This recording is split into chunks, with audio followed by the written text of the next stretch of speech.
what's been the most challenging thing?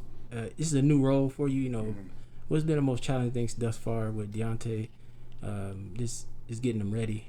I would say the most challenging thing as far as being here training is keeping him entertained with drilling, but also making sure that I know drilling can be boring.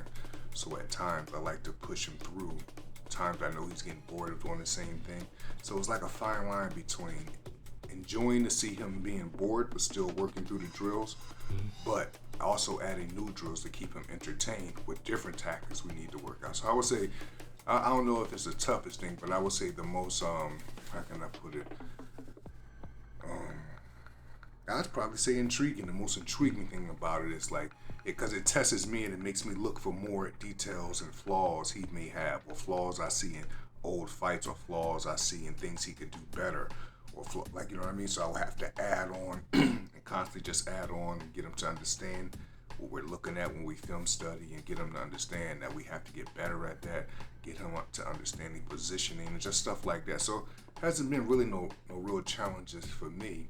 It's just been putting me in a space that's been making me a lot more better at taking this new role in my, trainer career. Like as a trainer, is it different? You in this position, like, is it like more stuff you got to think about and deal with? Well, I would say like, yeah, it definitely is, because I look at it like his well-being is in the hands of my teaching. His well-being is in the hands of my alert system. His well-being is in the hands of my third eye. So it's like, it's you have to always be on point when you're a fighter, obviously. But when you're a trainer, you have to be on point for yourself. You have to be on point for your fighter, and being on point for your fighter, you have to be on point of just not him technically, but also outside the ring, the company he keeps, making sure he's getting the proper rest. All the things that you may feel as though you wasn't good at as a fighter, you want to make sure that people you train are 10 times as better at that, or don't deal with them same demons and stuff like that. So the thing with me and Deontay, what I love the most is how tight we are as far as brotherhood. Our teacher and fighter relationship by far passes it. This is our brotherhood right here. Our student-teacher thing is right here. And that right there means the world to me, because that says a lot about him. Because without him believing in me, or without him choosing to be receptive and wanting to be receptive, that element just wouldn't be there. So he made a decision to sacrifice. He made a decision to be extremely receptive. He made a decision to understand and want to film study. He made a decision to understand that he wasn't doing this as much and he needed to do it more. That's all him. Everything people say that I taught Deontay, I really didn't teach him nothing. If you could tell me, if someone asked me what do I think I taught Deontay, the only thing I would say I taught him so far is to use every weapon you got, not one. Use every weapon you have on a consistent basis, not sometimes. Use every weapon you have with serious intent, not just subconsciously, even when just because it works. So I would say I just help bring out the best in them. I mean, you've traveled a lot. I mean, I know you've sparred in a lot of different countries. It seems like you was preparing yourself for like some kind of a role like this, because I mean you sparred different people. So it's like, would you think he was a coaching in the making at some point? Yeah, absolutely. Because my trainer, Fred Jenkins, who was like my mentor coming up in Philadelphia, when he teaches fighters, when he taught us coming up, he didn't just teach us to be fighters. At least, my intake wasn't, the intake that I got from it wasn't just, he was just teaching us how to be a fighter. He was teaching me how to go through my work. He was teaching me how to train myself. He was teaching me how to be independent when it comes to training myself. He was teaching me how this is a lonely game, but you still have to be responsible. He was teaching me at times how to work with other fighters. He was teaching me by letting me see him and having me at ringside or work corners with him when I was a young kid at the Blue Horizon watching him. Like, just so many things. And then from there, as I got older, I traveled and I got a chance to be around Harold Knight, who had his own career, had a hell of a career. Then he ended up becoming Lennox Lewis' assistant trainer. And then he brought me in and had me training with Lennox Lewis and Emmanuel Stewart. Then I was learning from Emmanuel Stewart and Harold Knight and Lennox Lewis. Then from there, before that, I was with Mike Tyson as a kid because Shelly Finkel was my manager and he was managing Mike Tyson. And after that, as I moved on, I got with Joe Goosen. And Joe Goosen taught me so much about training and fighting and inside the ring and outside the ring, just about life in general, that really molded me into like a Joe Goosen effect on me. Had a lot to do with me being extremely open-minded, not just with life, but even when you're as a fighter, even when you're training people, you're just looking at things from a much more clear basis from all levels. And then Ernie Hockland, guys like that I trained with. Al Mitchell, the 96 Olympic head coach, who was very imperative in my life, who used to teach me not just boxing, but what a good coach means, what a good teacher teaches, stuff like that. So I've been a student my whole life. I still am a student. I'm a teacher student. I'm a student teacher. I never want to know everything. I pray to God that I never know everything. That's not who I am. I'm Mr. Know-It-All. I'm a lot of things, but I'm not a Mr. Know-It-All. And I choose. I don't want to. Like, you know what I mean? My mind is not settling to wanting to know it all. I want to continue to know and continue to teach, continue to learn and continue to teach, continue to learn and continue to teach, continue to learn and continue to teach. And that's my logic, you know what I mean? So, yeah. I had so many teachers. Actually, I had more teachers pave the way for me than actual fighters. You know what I mean? So, just come from, man. So it's crazy how life is just ordained and how things work itself out. You know what I mean? I'm extremely grateful for the life that I have, though, even with all the shit that comes with it, like we all have. But right now, I'm on the top floor, or one of the top floors at the MGM. Yeah. I'm the head trainer, Deontay Wilder, my brother, my fighter. And I'm here helping him on this road, on this journey to get his title back and become two-time heavyweight champion of the world. And if he's anything like he's been in training camp, he's about to do it in grand fashion come Saturday night. It's a good thing, man. It's part of history.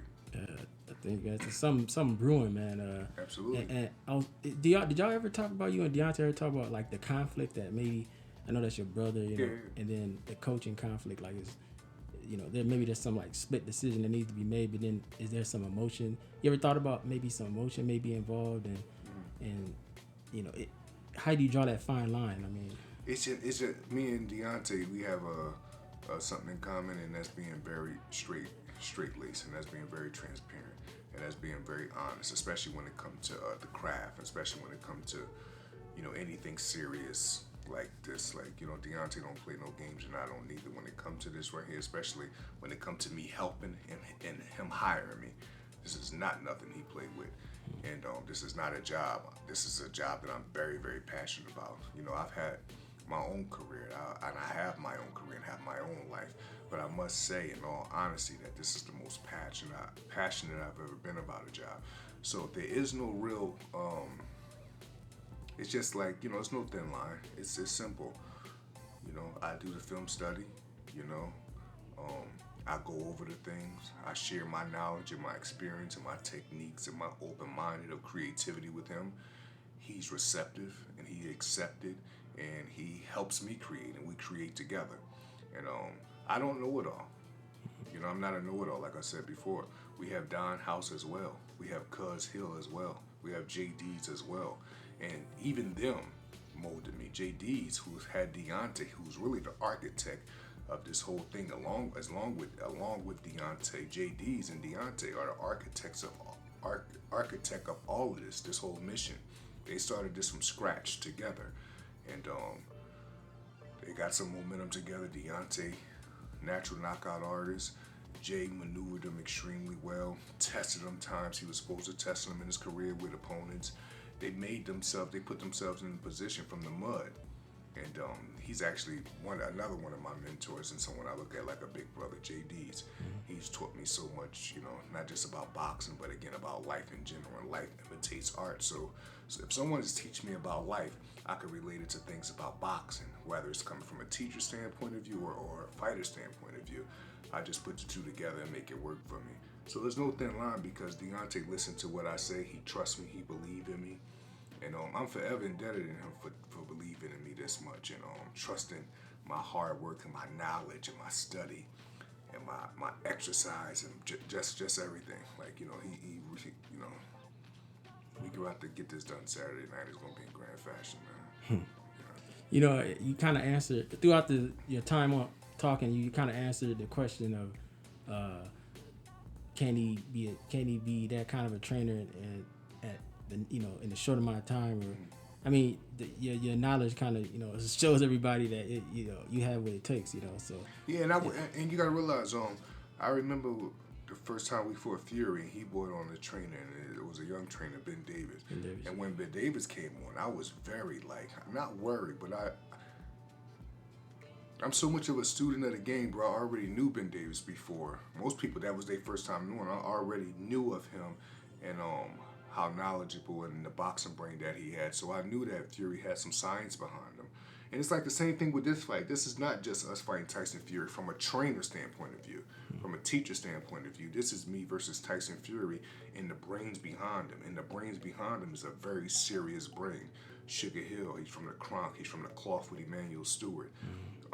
He knows what he's doing in that corner. He's a very good trainer as well. I've always respected him. Before Tyson and Deontay ever fought, me and Sugar Hill have always had a mutual respect for each other, and I always respected him and his knowledge for the craft. So, and all of that has, me knowing my opponent's strength and me knowing the brains behind his strength, that just makes me a much better trainer. That just puts me on more alert. That just make me film study more. That make me just technically break things down more to Deontay. That just makes me more alert. That just gives me a better eye for boxing. So it's like I'm happy that this job I'm going against one of the best trainers in the game, and as well as one of the best heavyweights of this era. One of the best heavyweights of this era. I'm training the best heavyweight of the era, and we're going against one of the best heavyweights in this era. So it's good, man. So many challenges on so many levels.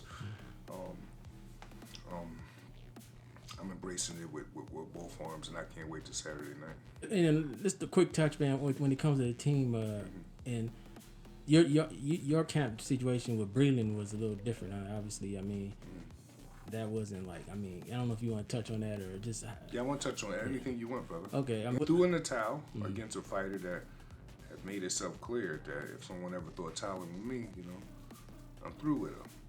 Okay. He threw in the towel on call. He didn't tell nobody he was going to do it. He just seen blood by his fighter ear, and he threw in the towel. Deontay felt some type of way about that. He fired him. Life went on. He hired Malik Scott. And now we're here. You know what I mean? I don't know. He said something about the water being spiked. Was that a real quote or something, or was that Yeah. It's real. Deontay believed that that happened. He believed that there was reason why he was feeling the way he was feeling under certain circumstances. He believed, that happened. And as far as me, I look at it like this. That wasn't Deontay Wilder in there that night. I know that. And something was off before a punch was even thrown. So that's my logic of it. And Deontay feel the way he feel, man. He feel the way he feel. And whoever don't like it, they can approach him about it and ask him and tell him how they feel when they see him. But that's what it is, man. We want it back in blood, though, right now. And October the 9th is literally, right around the corner. We in fight week right now, so I'm happy as hell. Leading up to this fight, man, the security details, is it stronger? Because, we don't, because I know there was some questions about, or just some accusations, or whether it's true or false, I don't know, but how's that approach? Security? Yeah, when it comes to just, watching the gloves being wrapped and all these all things. Those T's are crossed and all those I's are dotted. Man, we got people, that's going to be on their post, and we have people watching wraps and watching gloves and watching everything, man. So, and they have people, and we have people watching us too. You know what I mean? This is not just some one-way thing that we're just watching these guys. Right. No, their people are watching us. The commission is on us as well. We have rules to follow. We just want to make sure we want a fair playing field and everyone is following the rules. Did you anticipate going into a Fury locker room while he's wrapping his hands? Or Yeah. Okay. Yeah. Oh, okay. Definitely. Yeah. If not, it'd be JD's or Don House or, or not. Don would be rapping. It'd be me and JD's or just me. I'm not. It doesn't matter. Okay. Because I know last time. I mean, it matters, but I'm saying it's family orientated, so it'd be me, myself, or JD. Okay.